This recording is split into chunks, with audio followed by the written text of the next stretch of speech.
Hello बच्चों। तो class 11th के लेक्चर फर्स्ट में हमने आप लोगों को लास्ट में ये बताया था कि समुच्चय को लिखने की विधियाँ क्या क्या होती हैं। तो वहाँ पे हमने आपको दो विधि बताया था, एक तालिका विधि और एक दूसरा समुच्चय निर्माण विधि अर्थात प्रॉपर्टी मेथड। और पहले वाले क्या बोलते हैं, टेबुलर मेथड। तो टेबुलर मेथड में हमने आपको बता दिया था कि इसमें क्या करना होता है कि समुच्चय के सभी अवयवों को मझले कोष्ठक के अंदर ओरिजिनल रूप में लिख देते हैं। उसका हमने एग्जाम्पल बता दिया था। जैसे स्वर लिखना था, स्वरों का समुच्चय, तो ए ई आई ओ यू हमने लिख के मझले कोष्ठक में बंद कर दिया था। ये हो गया था। अब शुरू करने जा रहे हैं दूसरा जो बताया था हमने, समुच्चय को लिखने की जो सेकंड विधि थी, क्या नाम था उसका, समुच्चय निर्माण विधि। समुच्चय निर्माण विधि या इसी को बोलते हैं गुण विधि या इसी को बोलते हैं नियम। सब एक ही नाम है, नियम विधि। इसको इंग्लिश में क्या बोलते हैं, set builder form. Set builder form, इसको बोलते हैं प्रॉपर्टी मेथड। प्रॉपर्टी मेथड, और इसको बोलते हैं रूल मेथड। ठीक है। तो वन बाय वन इसमें जो हमने फर्स्ट बता दिया था, सेकंड की बात कर रहे हैं। देखिए समुच्चय निर्माण विधि में क्या होता है। जैसे हमने तालिका विधि में ये बताया था कि सारे अवयवों को लिखते हैं और ओरिजिनल रूप में लिखते हैं मझले कोष्ठक के अंदर। लेकिन समुच्चय निर्माण विधि में क्या करते हैं कि हम दिए गए समुच्चय के किसी भी अवयव को नहीं लिखते हैं। बात को समझिएगा, तालिका विधि में सभी अवयवों को लिखना था और यहाँ पर हम बोल रहे हैं कि एक भी अवयव को नहीं लिखेंगे। तो फिर काम कैसे चलेगा, क्या लिखेंगे हम क्या करेंगे कि उन सभी अवयवों के स्थान पर एक चर अवयव लिखेंगे, माना यक्स, वेरिएबल एलिमेंट। सभी अवयवों के स्थान पर एक वेरिएबल एलिमेंट यक्स लिख देंगे और यक्स के लिए वही गुण बोलेंगे जो उस समुच्चय के अवयवों का होता है। थोड़ा लिखते हैं फिर और आगे बात करेंगे जो है। इस विधि के द्वारा समुच्चय के किसी भी अवयव को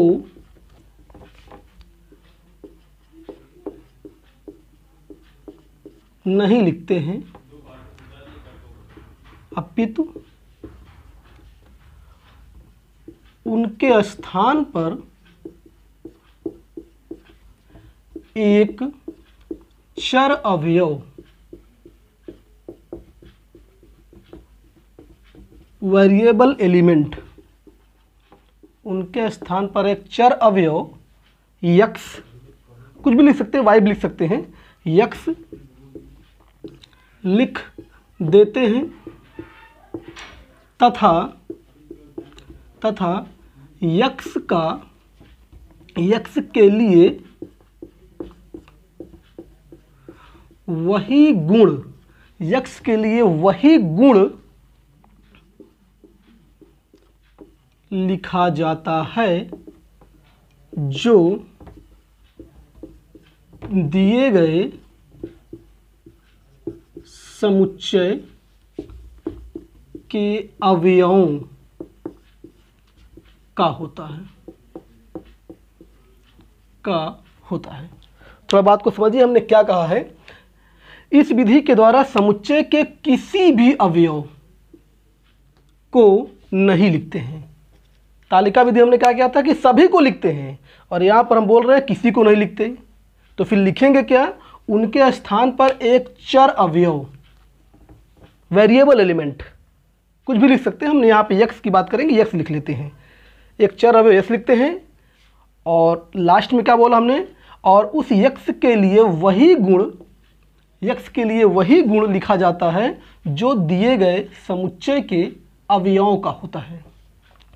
जो भी समुच्चय होगा उसके अंदर जो अवयव होंगे उनका कुछ गुण होगा, तो वही गुण हम किसके लिए बोल देंगे? यक्ष के लिए। फिर से बात समझिए, 3 बातें हमने यहां पर बोला। पहली बात, जैसे तालिका विधि में सभी अवयवों को लिखते थे, यहां पर एक भी अवयव नहीं लिखोगे समुच्चय का। सेकंड बात, तो फिर क्या लिखोगे? उन सभी के स्थान पर सिर्फ एक चर अवयव यक्ष लिखोगे। 2 बातें हो गई। तीसरी बात, और यक्ष के लिए वही गुण लिखोगे, यक्ष का वही गुण बताओगे जो उस समुच्चय के अवयवों का होता है। बात समझ में आई? बस यही 3 बात यहाँ पे लिखी है, और अगर आप समझ गए ये 3 बात तो कुछ हम एग्जाम्पल लेके समझाना चाहते हैं, ठीक है। लेकिन एग्जाम्पल से पहले हम एक नोटेशन की बात करते हैं, एक संकेत। देखिए, एक बात समझ लीजिए, आपकी सेट थ्योरी में ढेर सारे आपको नए नए नोटेशन मिलते रहेंगे। तो अभी हम इकट्ठा नहीं बता रहे हैं उनको, जैसे जैसे उनकी आवश्यकता होगी वैसे वैसे हम नोटेशन बताएंगे, उनका नाम बताएंगे, उनका संकेत कैसे लिखते हैं ये बताएंगे। तो फिलहाल अभी के लिए एक नोटेशन बताने जा रहे हैं। ऐसे बनाएंगे इसको हम, 2 पॉइंट, एक ऊपर एक नीचे, या कभी कभी इसी को एक वर्टिकल लाइन बना देंगे, दोनों सेम ही है, और इसका नाम होता है, इस नोटेशन का नाम होता है सच दैट। सच दैट अंग्रेजी में, हिंदी में क्या बोलेंगे पता होना चाहिए। इसको बोलते हैं ऐसा है कि, ऐसा है कि, या ऐसा हो कि, जो भी हो, जो भाव वहाँ निकलेगा, ऐसा हो कि, जो भी वहाँ भाव निकलेगा, ऐसा है कि, ऐसा हो कि। तो ये संकेत है, इसको आप लोग अलग से अपनी नोटबुक में लिख लेंगे, और जब ढेर सारे नोटेशन हो जाएंगे तो इसको अलग से एक पेज पर सारे नोटेशन और उनका नाम लिख लीजिएगा। फिलहाल अभी 2 पॉइंट ऊपर बना, 1 पॉइंट ऊपर 1 पॉइंट नीचे बनाएंगे, या एक वर्टिकल लाइन बनाएंगे, तो उसको यहाँ पे क्या बोलेंगे? सच दैट, ठीक है। अब देखिए, जो हमने लिखा उसका एक एग्जाम्पल बनाने जा रहे हैं। बहुत केयरफुली देखिएगा, थोड़ा सा कठिन लगेगा शुरुआत में, लेकिन यही बेस है सेट थ्योरी का। सेट थ्योरी के सारे समुच्चयों को, सारे सेट को हम कभी भी तालिका विधि से नहीं लिख सकते हर बार, इसलिए आप प्रयास करिएगा इस विधि से लिखने का जो है, ठीक है। देखिए, शुरुआत करते हैं, एक एग्जाम्पल लेते हैं। जैसे हम उसी एग्जाम्पल को ले रहे हैं जो कल पहली बार लिए थे। जैसे हमने बोला स्वरों का समुच्चय। अब आपका सोच रहे हो कि बार बार वही एग्जाम्पल क्यों ले रहे हैं?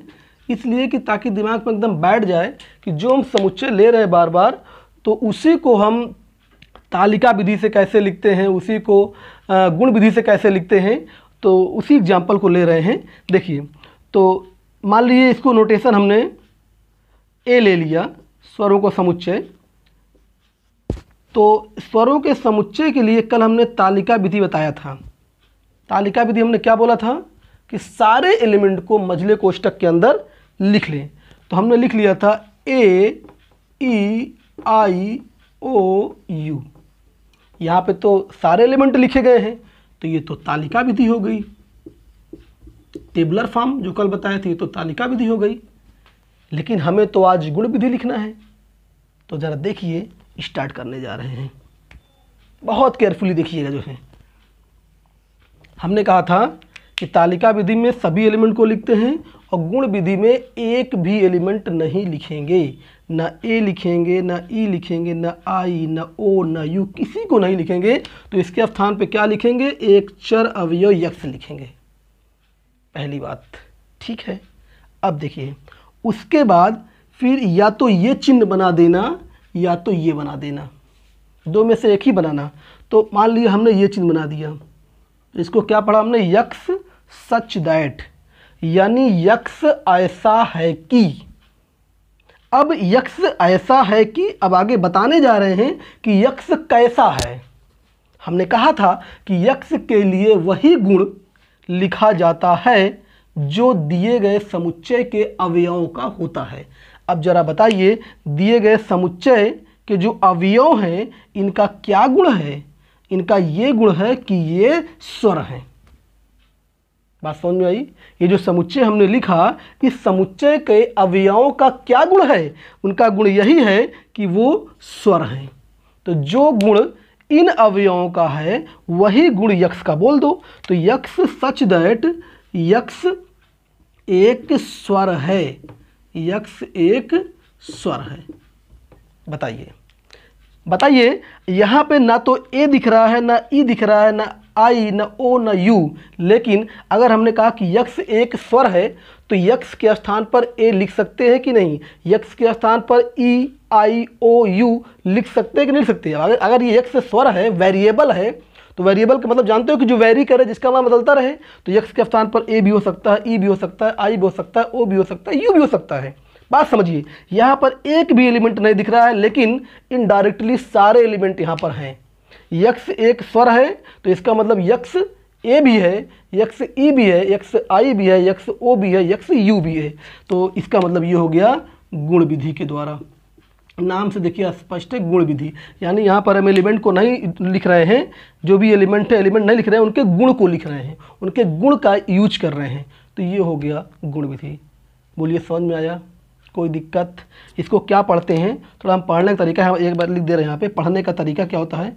यक्ष सच दैट, इसको सच दैट बोलते हैं। यक्ष सच दैट यक्ष एक स्वर है, इसको ऐसे पढ़ा जाता है। ये पढ़ने का तरीका है। हिंदी में क्या, बहुत सिंपल सी बात है। यक्ष सच दैट यक्ष एक स्वर है, इसका मतलब क्या होगा कि यक्ष ऐसा है कि यक्ष एक स्वर है। यानी जो आप यक्ष लिख रहे हो उसका गुण क्या है? उसका गुण ये है कि यह एक स्वर है। ठीक है, तो अगर कुछ समझ में आ गया हो तो हम और एग्जाम्पल लेते हैं, अभी और क्लियर हो जाएगा। ठीक है, गुण विधि के और एग्जाम्पल लेने जा रहे हैं। या तो ये चिन्ह लिखा जाएगा या तो ये, इसको अलग से नोट कर लीजिएगा। इसका नाम क्या होता है? Such that. और एग्जाम्पल देखते हैं। देखिए, जैसे सेकंड एग्जाम्पल, बी कोई समुच्चय है। हमने यहाँ पे लिखा, जैसे हमने लिखा सप्ताह के दिनों का समुच्चय, सप्ताह के दिनों का समुच्चय। ठीक है, तो अगर इसको हम तालिका विधि में लिखना चाहें तो क्या लिखेंगे? सप्ताह के जितने भी दिन होते हैं सबका नाम लिखेंगे। जैसे हमने लिख दिया Sunday, Monday, Tuesday, Wednesday, Thursday, Friday, Saturday. ये कौन सी विधि है? ये किस विधि से लिखा गया? ये तालिका विधि। ये टेबुलर फॉर्म में है, टेबुलर फॉर्म, तालिका विधि में है ये। ठीक है, अब इसी को हम लिखने जा रहे हैं गुण विधि में। तालिका विधि में क्या है कि सप्ताह के जो दिन होते हैं सातों, संडे मंडे से लेकर सैटरडे तक, वे सभी अपने ओरिजिनल रूप में लिखे हैं। लेकिन अब हम क्या करने जा रहे हैं कि इसको गुण विधि में लिखेंगे। और गुण विधि का मतलब ये है कि हम इसमें से एक भी एलिमेंट नहीं लिखेंगे, जो भी ओरिजिनल अवयव हो इसमें से हम एक भी नहीं लिखेंगे, इसके स्थान पर यक्ष लिखेंगे। और फिर ये चिन्ह बनाएंगे यक्ष सच दैट। और यक्ष के बारे में क्या बोलेंगे? यक्ष के बारे में वही बोलेंगे जो तुम इनके बारे में जानते हो। बताओ ये क्या है? ये सप्ताह के दिन है कि नहीं है? तो लिख दो कि यक्ष सच दैट यक्ष सप्ताह का एक दिन है, सप्ताह का एक दिन है। और अगर यक्ष सप्ताह का एक दिन है तो यक्ष सोमवार भी हो सकता है, यक्ष मंगलवार भी हो सकता है, बुधवार, बृहस्पतिवार, शुक्रवार, शनिवार, कोई भी दिन हो सकता है।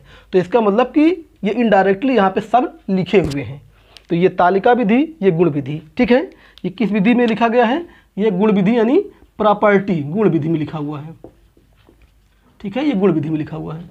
ऐसे और एक एग्जाम्पल देखते हैं। तीसरा एग्जाम्पल, मान लीजिए सी कोई समुच्चय है और यहाँ पे लिखा है यहाँ पे कि 1 से 10 तक प्राकृतिक संख्याओं का समुच्चय। तो इसको तालिका विधि में लिखेंगे तो सारे एलिमेंट लिख दें, सारे एलिमेंट लिख दें ये। और अगर इसी को गुण विधि में लिखना है तो यक्ष सच दैट यक्ष क्या लिखेंगे? 1 से 10 तक प्राकृतिक संख्या है। तो बात समझिए, बीच में और ढेर सारे एग्जाम्पल आते रहेंगे। फिलहाल अभी आपने ये यहाँ पे देखा कि गुण विधि और तालिका विधि में अंतर देखा। गुण विधि में क्या करते हैं, एक भी एलिमेंट को नहीं लिखते, उन सभी के स्थान पर एक चर अवयव यक्ष लिखते हैं और फिर यक्ष के लिए वही गुण आगे लिख देते हैं सच दैट करके जो समुच्चय के अवयवों का गुण होता है। ठीक है, और भी बीच में एग्जाम्पल आते रहेंगे तो और समझाएंगे, परेशान होने की ज़रूरत नहीं है। ऐसा नहीं कि सिर्फ 3 ही एग्जाम्पल हैं, आप आगे ढेर सारे एग्जाम्पल देखते रहोगे जो है। तो दोनों विधि हो गई समुच्चय को लिखने की विधि। अब हमारी अगली हेडिंग होगी, हमारी अगली हेडिंग ये होगी, हम ये बताने जा रहे हैं समुच्चय के प्रकार बताने जा रहे हैं। अगली हेडिंग समुच्चय के प्रकार, टाइप ऑफ सेट या kinds of set, type of set. देखिए इसमें नंबर फर्स्ट हम लिखेंगे परिमित समुच्चय, इसको इंग्लिश में बोलते हैं फाइनाइट सेट। देखिए नाम से स्पष्ट है, नाम से स्पष्ट है कि ऐसा समुच्चय जिसमें अवयवों की संख्या सीमित हो, फाइनाइट हो, निश्चित हो। तो क्या लिखेंगे परिभाषा, ऐसा समुच्चय जिसमें अवयवों की संख्या सीमित हो, अनंत ना हो, सीमित हो, एक निश्चित लिमिट हो, 1 है, 2 है, 10 है, 20 है, 100 है, जो भी। जैसे मान लीजिए ए बराबर लिखा है, ए बराबर लिखा 1 2 3 4, देखिए इसमें 4 एलिमेंट हैं तो सीमित है। बी बराबर मान लीजिए हम लिख दिया यक्स सच दैट यक्स 10 से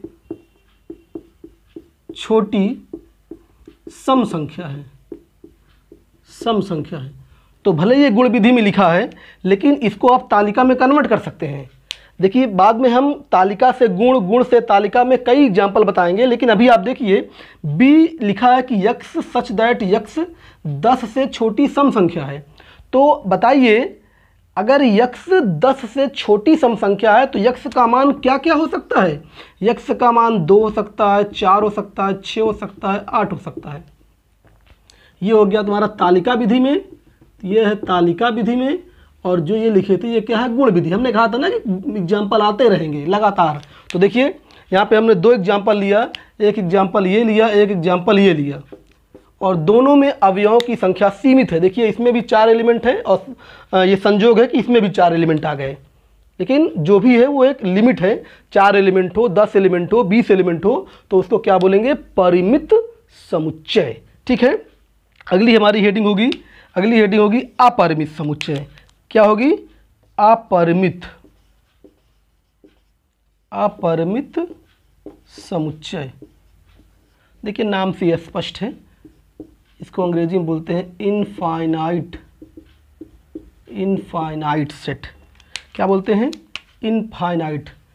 परिभाषा इसके नाम में ही निहित है, वहाँ था फाइनाइट, यहाँ पर इनफाइनाइट। फाइनाइट का मतलब होता है कि निश्चित, अवयवों की संख्या निश्चित यानी एक सीमित हो, और यहाँ पर इनफाइनाइट का मतलब होता है अनंत, यानी ऐसा समुच्चय जिसमें अवयवों की संख्या अनंत हो। ऐसा समुच्चय, ऐसा समुच्चय जिसमें अवयवों की संख्या अनंत हो, अनंत हो, उसे अपरिमित समुच्चय कहते हैं, उसे अपरिमित समुच्चय कहते हैं। नाम से स्पष्ट है कि ऐसा समुच्चय जिसमें अवयवों की संख्या अनंत हो, इनफाइनाइट, उसे क्या बोलते हैं, अपरिमित समुच्चय। परिमित में सीमित, अपरिमित में असीमित। जरा एग्जाम्पल देखते हैं। एग्जाम्पल में हम संख्याओं से संबंधित पहले एग्जाम्पल लेंगे, कारण ये है कि इसका बाद में भी आपको यूज करना पड़ेगा जो है, इसलिए संख्याओं से संबंधित जितने भी समुच्चय बनेंगे हम यहाँ पे बनाने जा रहे हैं। एग्जाम्पल नंबर फर्स्ट, जैसे हमने पहले बोला वास्तविक संख्याओं का समुच्चय, वास्तविक संख्याओं का समुच्चय, वास्तविक नहीं बल्कि पहले हम बताना चाहेंगे प्राकृतिक संख्याओं का समुच्चय। इसको इंग्लिश में क्या बोलते हैं? इसको इंग्लिश में बोलेंगे set of natural number, set of natural numbers. अच्छा, इसी इस एग्जाम्पल की मदद से हम आपको 9th या 10th के नंबर सिस्टम को रिवाइज कर देंगे। वहाँ पे आपने पढ़ा होगा natural number, integer, rational, irrational, whole number, यानी प्राकृतिक संख्या, पूर्ण संख्या, पूर्णांक संख्या, सब आपने वहाँ पढ़ा है। सब यहाँ पे हम आपको रिवाइज कर देंगे इसी एग्जाम्पल की मदद से। जैसे पहला एग्जाम्पल क्या है? प्राकृतिक संख्याओं का समुच्चय। अच्छा, आप जानते हैं प्राकृतिक संख्याएं कौन कौन सी होती हैं? 1 से स्टार्ट होती हैं और फिर एक एक आगे बढ़ते जाते हैं अनंत तक। इसमें कोई लिमिट नहीं है कहाँ तक जाना है, 1 2 3 4 5 6 जहाँ तक जाना चले जाओ। तो ये क्या लिखी हैं? ये लिखी हैं प्राकृतिक संख्याएं। और अगर इसी को मझले कोष्ठक के अंदर रख दें तो क्या बन जाएगा? समुच्चय। और इसका क्या नाम हो जाएगा? प्राकृतिक संख्याओं का समुच्चय। ठीक है। और प्राकृतिक संख्या को अंग्रेजी में बोलते हैं नेचुरल नंबर, और इसका पहला अक्षर n है, इसलिए इसको n से डिनोट करते हैं। तो ये आपका पहला एग्जाम्पल हो गया अपरिमित में प्राकृतिक संख्याओं का समुच्चय। देख लीजिए यहाँ पे कितने अवयव हैं, अनंत अवयव हैं कि नहीं हैं। अगर आप प्राकृतिक संख्या लिखना शुरू करेंगे तो कितने एलिमेंट पाओगे? अनंत। लिखते रहो, कभी ख़त्म नहीं होगा। जिंदगी बीत जाएगी लेकिन प्राकृतिक संख्या ख़त्म नहीं होगी। लिखते रहो हमेशा, 1 2 3 4 5 6 बोलते रहो, कभी भी ख़त्म नहीं हो सकता। इसी तरह दूसरा एग्जाम्पल होगा, दूसरा एग्जाम्पल लिखते हैं पूर्ण संख्याओं का समुच्चय। पूर्ण संख्याओं का समुच्चय, इसको इंग्लिश में क्या बोलेंगे? Set of whole number. इसको बोलते हैं सेट ऑफ होल नंबर। अगर आपको हाई स्कूल की क्लास याद हो तो पता होना चाहिए कि पूर्ण संख्याओं में कौन कौन सी आती हैं। इन्हीं प्राकृतिक संख्याओं के साथ बस जीरो को इंक्लूड कर देते हैं, बस जीरो को शामिल कर दो, बाकी जितनी संख्याएं ये सब लिखी हैं इसी प्रकार इनको लिख देते हैं। तो ये क्या बन जाता है? पूर्ण संख्याओं का समुच्चय। और इसको W से डिनोट करते हैं, क्योंकि इसको होल नंबर W से स्टार्ट है यहाँ पे, इसलिए इसके लिए W यूज करते हैं। ठीक है, इसको भी आपने पढ़ा है, बस इसको हम समुच्चय का रूप दे रहे हैं बस। तीसरा हो जाएगा पूर्णांक संख्याओं का समुच्चय। पूर्णांक संख्याओं का समुच्चय, इसको इंग्लिश में क्या बोलेंगे? Set of integers. हमने कहा था कि हम इस एग्जाम्पल की मदद से, कौन से एग्जाम्पल हम ले रहे हैं? हम ध्यान दीजिएगा, ये कौन से एग्जाम्पल चल रहा है? यहाँ पे अपरिमित समुच्चयों का एग्जाम्पल चल रहा है। अपरिमित समुच्चय के एग्जाम्पल सब चल रहे हैं, यानी जो भी हम यहाँ पर समुच्चय ले रहे हैं सभी में अनंत अवयव दिख रहे हैं। देखिए कभी ख़त्म नहीं होगा, 0 1 2 चलता रहेगा, कभी ख़त्म नहीं होगा।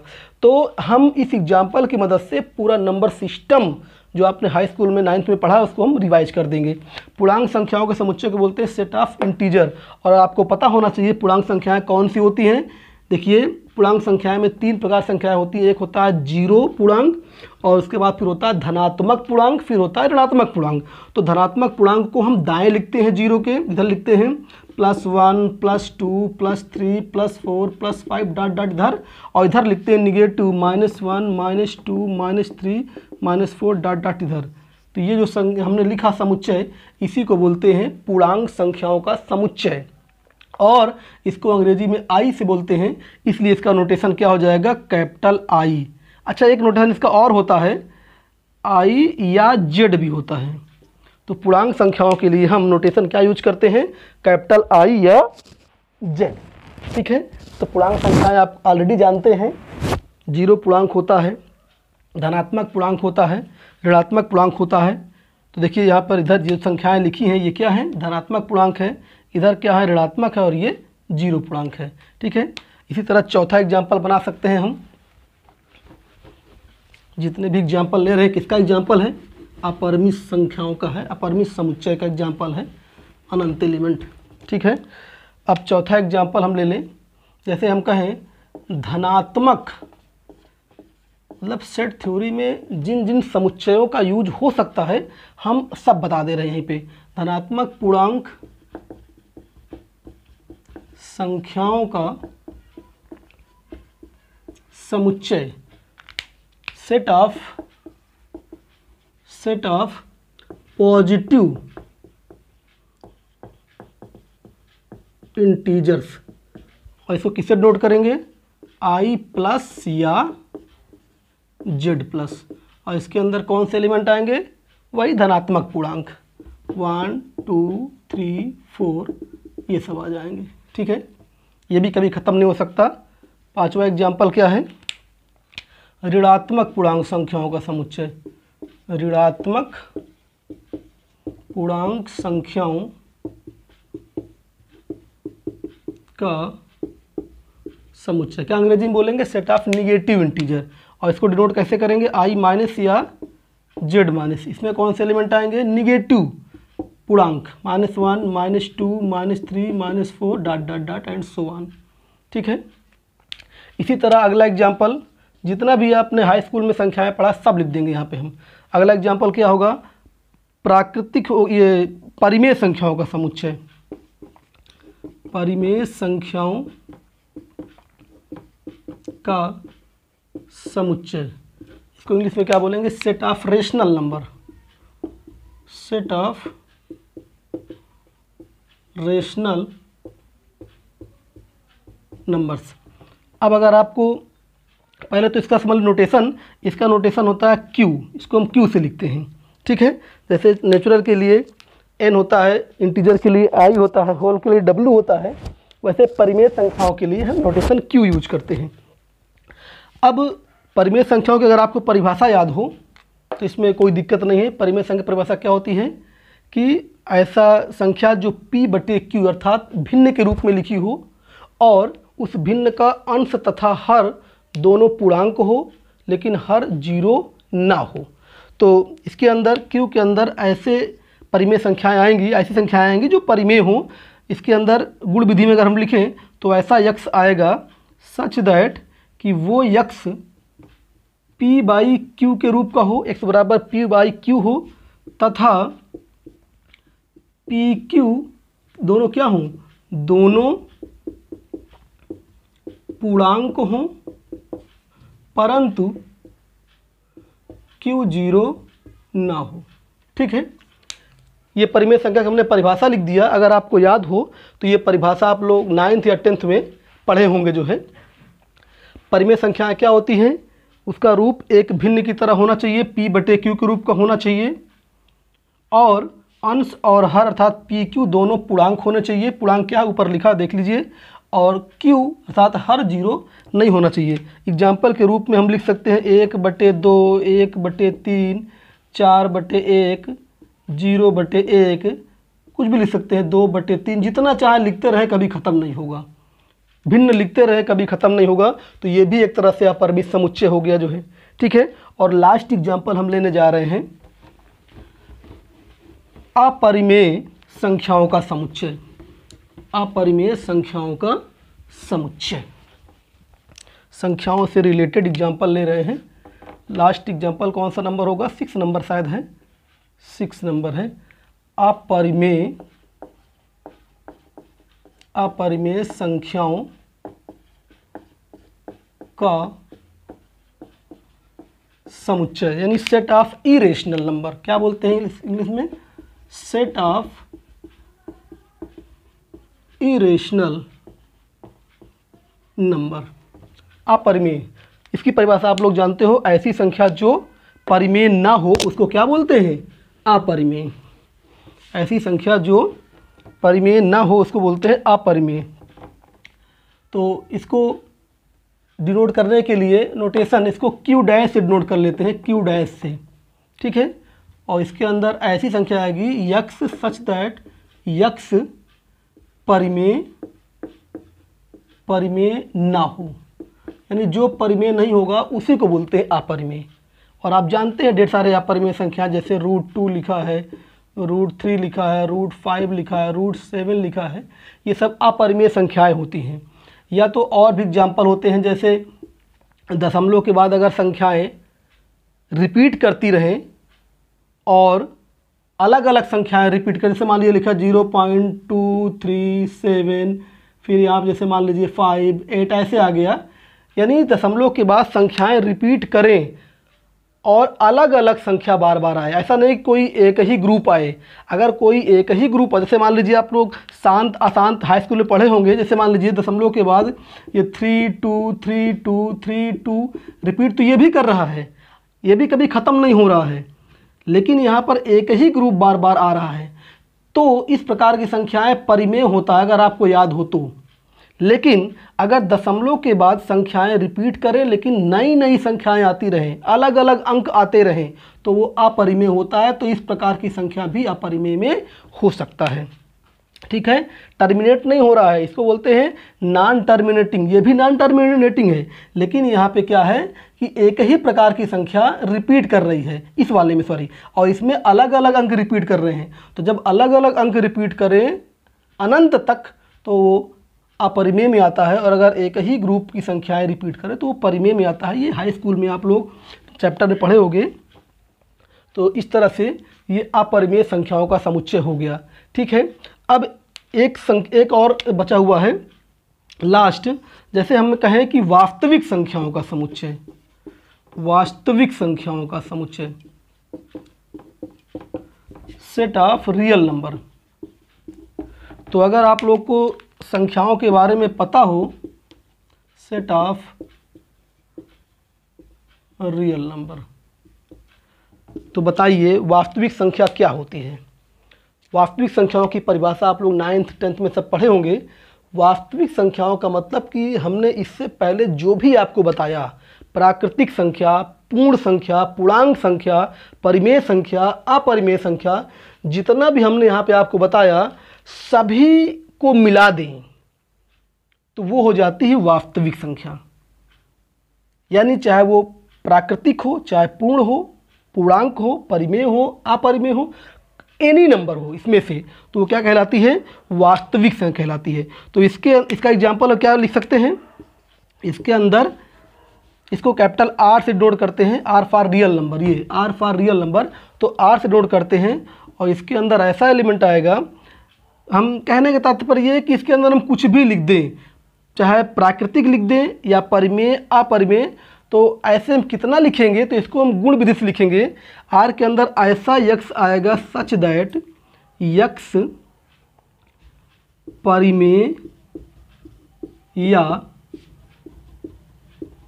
अपरिमेय हो। परिमेय हो तो भी इसके अंदर आ जाएगा, अपरिमेय है तो भी। अब आप सोच रहे होंगे हमने ना तो प्राकृतिक बोला, ना पूर्ण बोला, ना पूर्णांक, तो आप लोग जानते होंगे कि प्रत्येक प्राकृतिक, प्रत्येक पूर्णांक, प्रत्येक पूर्ण संख्या परिमेय होती है। तो हम उन तीनों को अलग अलग ना बोल के बस परिमेय बोल दिए। बस शुरू की जो संख्याएं बोली गई थी हाई स्कूल में, देख लीजिएगा आप लोग लेक्चर, कि जितने भी प्राकृतिक संख्या, जितने पूर्ण संख्या है, जितने पूर्णांक संख्या हैं, वो सभी परिमेय होते हैं। तो चाहे हम उन तीनों को अलग अलग लिखते या सिर्फ हमने परिमेय लिख दिया, इसी में वो तीनों आ गए, और अपरिमेय अलग से बोल दिया। तो कोई भी संख्या अगर ये परिमेय है या अपरिमेय है तो उसको हम वास्तविक संख्या बोल सकते हैं। कहने का तात्पर्य ये है कि इससे पहले हमने जो लिखवाया उन सबका मिश्रण होता है वास्तविक संख्या। ठीक है, तो ये जितने भी एग्जाम्पल हमने बताया ये सब अपरिमित समुच्चय का एग्जाम्पल है, सब में अनंत अवयव हैं। अच्छा, एक एग्जाम्पल और बता देते हैं, अभी वो चैप्टर आप लोग पढ़े तो नहीं होंगे। जैसे अगर कोई संख्या वास्तविक नहीं होती तो उसको काल्पनिक बोलते हैं। ठीक है, तो उसको सम्मिश्र संख्या वाले चैप्टर में आप लोग पढ़ोगे, लेकिन एग्जाम्पल हम पहले से बोल दे रहे हैं। जैसे हमने कहा कि सम्मिश्र संख्याओं का समुच्चय, सम्मिश्र, ये भी अनंत समुच्चय का एग्जाम्पल होता है, सम्मिश्र संख्याओं का समुच्चय। अब चैप्टर यहाँ बता रहे हैं तो एग्जाम्पल लिख दे रहे हैं, बाकी डिटेल आप वहाँ समझोगे। सेट ऑफ कॉम्प्लेक्स नंबर, ठीक है, इसको कैपिटल C से डिनोट करते हैं। और इसके अंदर जो एलिमेंट होते हैं, अभी हम सिर्फ परिभाषा लिखने की बात है, एग्जाम्पल है, तो ऐसे लिख दें कि x सच दैट x बराबर a प्लस IB, जहाँ AB क्या है, जहाँ AB वास्तविक संख्या है, तथा I काल्पनिक संख्या है, और I का मान भी -1 रूट होता है। ये हमने लिख दिया। अभी I के बारे में बहुत मत सोचना, काल्पनिक के बारे में बहुत मत सोचना, अभी हम सिर्फ एग्जाम्पल बता रहे थे, इसलिए हमने इसको लिख दिया। बाकी जब समित संख्याएं पढ़ाया जाएगा तो वहाँ पे आप डिटेल एकदम इसको पढ़ेंगे, इसमें कोई परेशान होने की ज़रूरत नहीं है। बस समित संख्याओं का रूप क्या होता है बस ये जान लो फिलहाल अभी कि a प्लस IB रूप का होता है। AB के स्थान पे जो आपकी इच्छा हो वास्तविक संख्या रख दो। जैसे हमने A के स्थान पे 2 रखा, B के स्थान पे 3, तो ये बन गया 2 + 3i, ये बन गया। यहाँ पे रखा 0, यहाँ 5, तो 0 + 5i बन गया। इसी तरह आप जितना चाहे बना सकते हैं। तो इस प्रकार की संख्याओं को बोलते हैं समित संख्या, और ये भी कभी ख़त्म नहीं होगा, जितना चाहो बनाते रहो। 1 + 2i, 1 + 3i, 1 + 5i बोलते रहो, कभी ख़त्म नहीं होगा। तो ये भी अपरिमित संख्याओं समुच्चय का एग्जाम्पल है ये, ठीक है।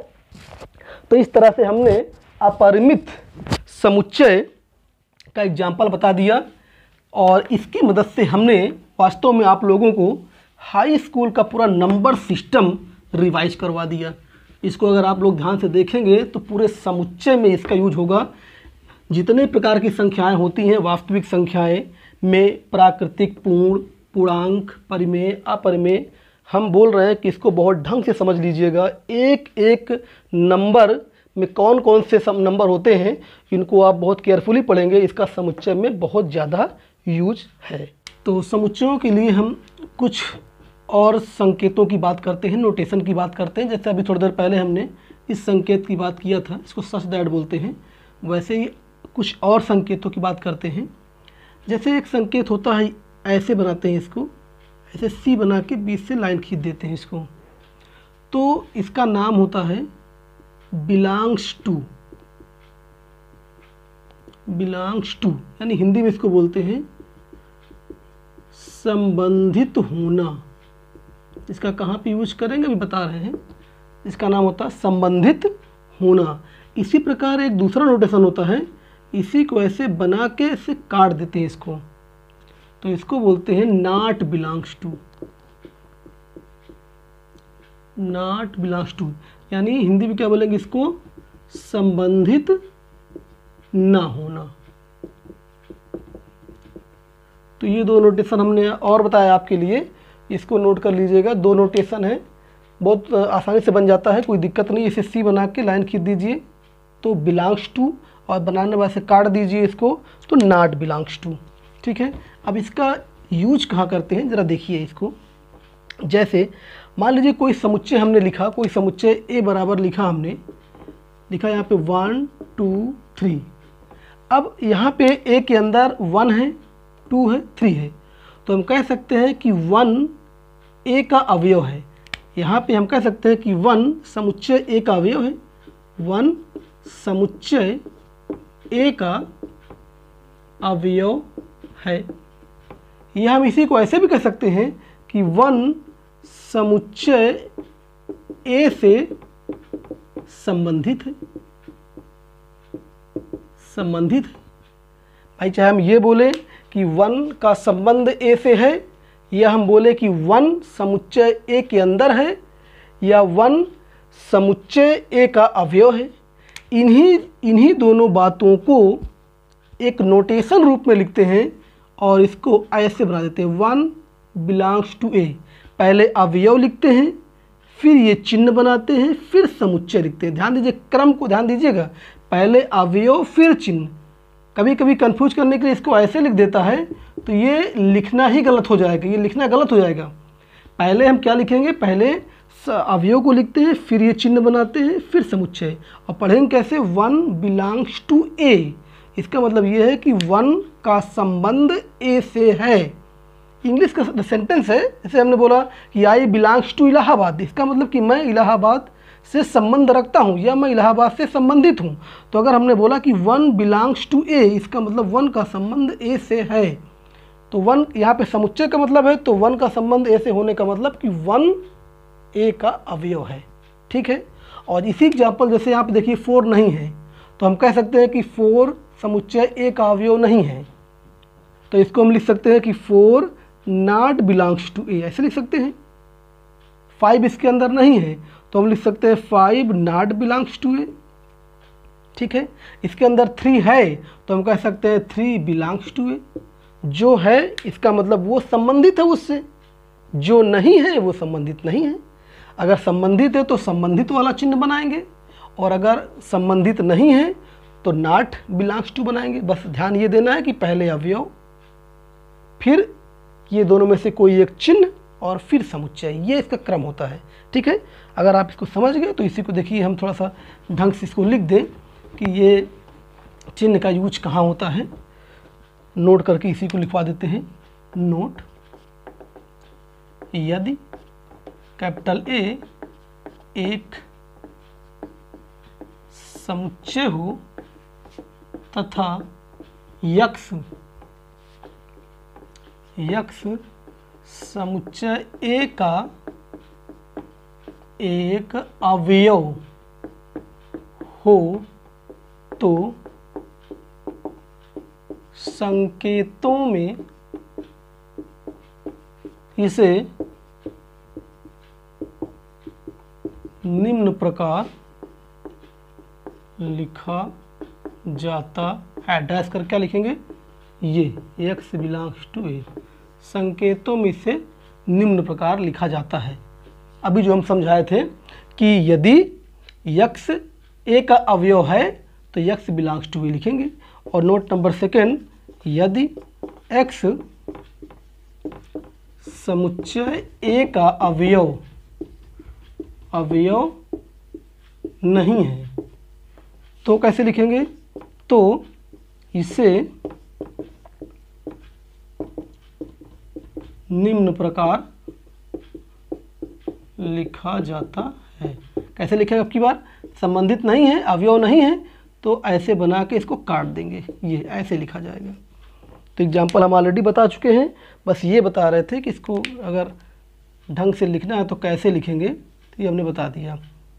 कोई अवयव किसी समुच्चय का अवयव है अगर, तो बिलोंग्स टू का चिन्ह बनेगा, और अगर नहीं है तो नॉट बिलोंग्स टू। बस आपको ध्यान क्या देना, फिर से एक बार बोल रहे हैं कि ये चिन्ह बीच में रहेगा, इसके बाईं तरफ अवयव रहेगा और दाईं तरफ समुच्चय रहेगा। ठीक है। तो ये 2 नोटेशन हो गए, और जैसे जैसे बीच में नोटेशन आते रहेंगे हम आपको बताते रहेंगे। ठीक है। अब देखिए 2 समुच्चय हम और बताने जा रहे हैं। समुच्चयों के प्रकार में ही एक होता है एकल समुच्चय। एकल समुच्चय, इसको इंग्लिश में बोलते हैं सिंगलटन सेट। परिभाषा नाम से ही क्लियर है। एकल मतलब होता है एक, सिंगल मतलब होता है एक। तो नाम से स्पष्ट है कि ऐसा समुच्चय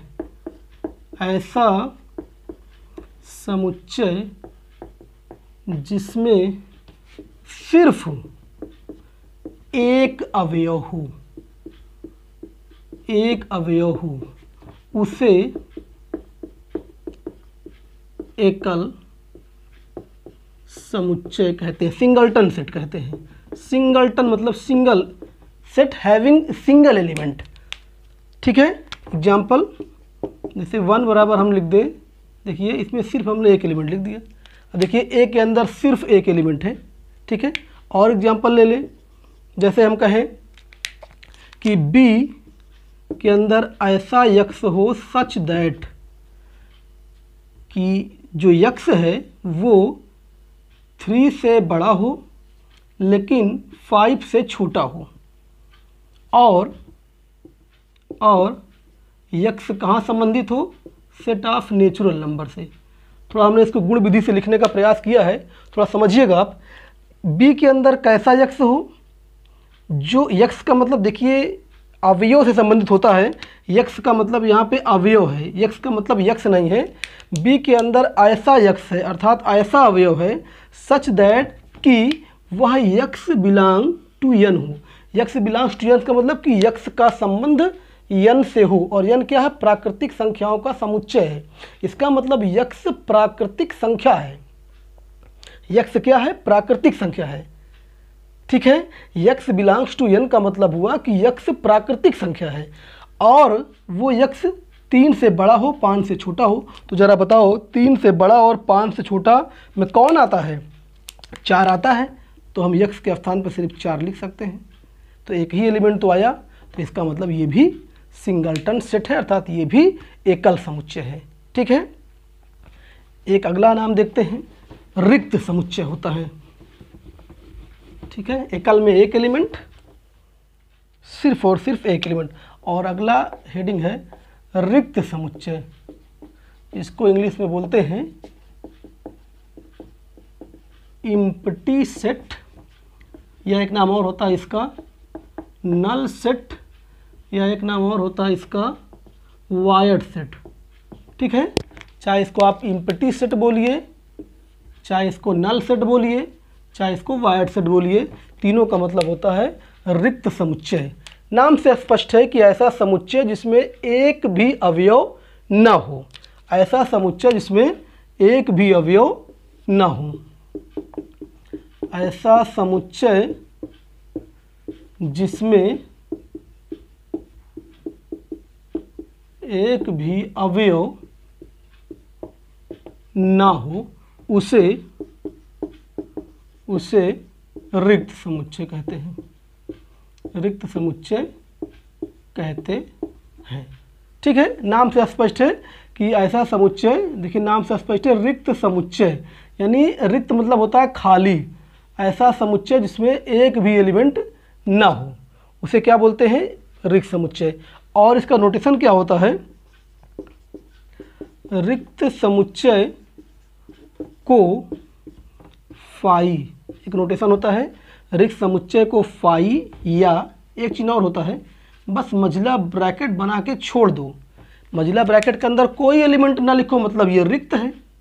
जब हम मझला ब्रैकेट के अंदर, जैसे मान लो हमने 1 लिख दिया, तो हम बोलते हैं कि मझला ब्रैकेट के अंदर एक एलिमेंट है 1।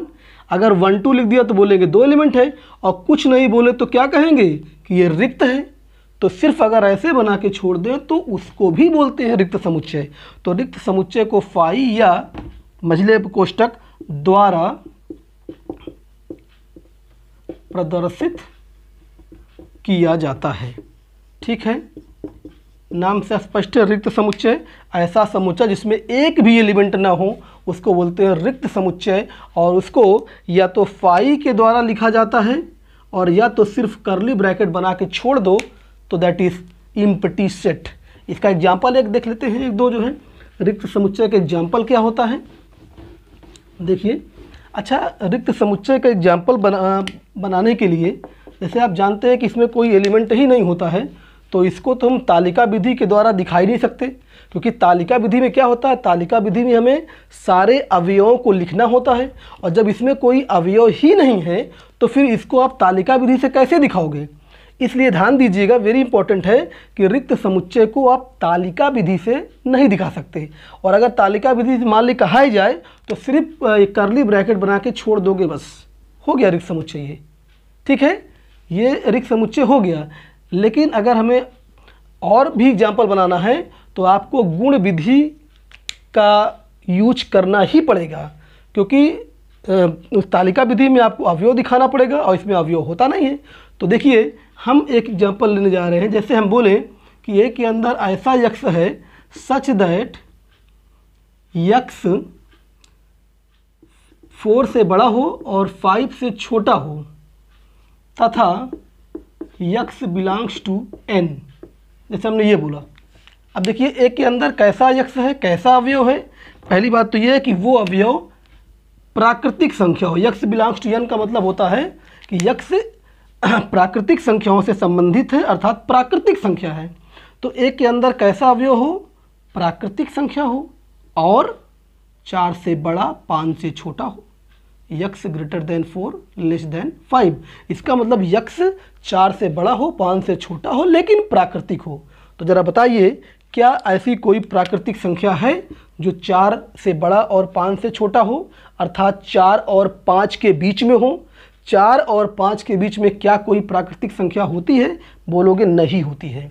इसका मतलब x का कोई मान मिलेगा ही नहीं, यानी ऐसा कोई x नहीं है जो प्राकृतिक भी हो और 4 और 5 के बीच में भी हो। तो आप बोलोगे x का कोई वैल्यू नहीं मिलेगा, अर्थात इस समुच्चय के अंदर x का कोई मान नहीं मिलेगा, या सिर्फ इसको ऐसे बना के छोड़ सकते हैं, या इसको फाई से लिख के नोटिस कर दे जो है ये।